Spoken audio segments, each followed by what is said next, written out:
अरे बस रे बस, खाली मी आहे, चल बस.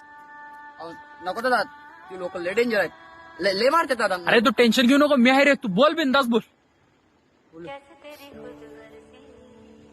नमस्कार, माझं नाव धीरे आहे. माझ्या एका मुलीवर लय प्रेम होतं, तिचं बी माझ्यावर प्रेम होतं, आणि तिचं प्रेम मिळवण्यासाठी मी चांगला जॉब बी बघितलेला.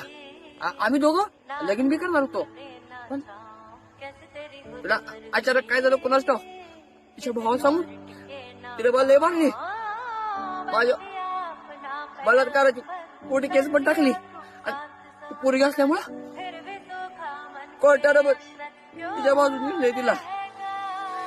आज या गोष्टीला 4 वर्ष पूर्ण झाल्यात. तिचं लगीन होऊन तिला 2 पोरं झाल्यात. आज मला कोर्टानं निर्दोष करार दिला. या समजामध्ये माझं प्रेम तर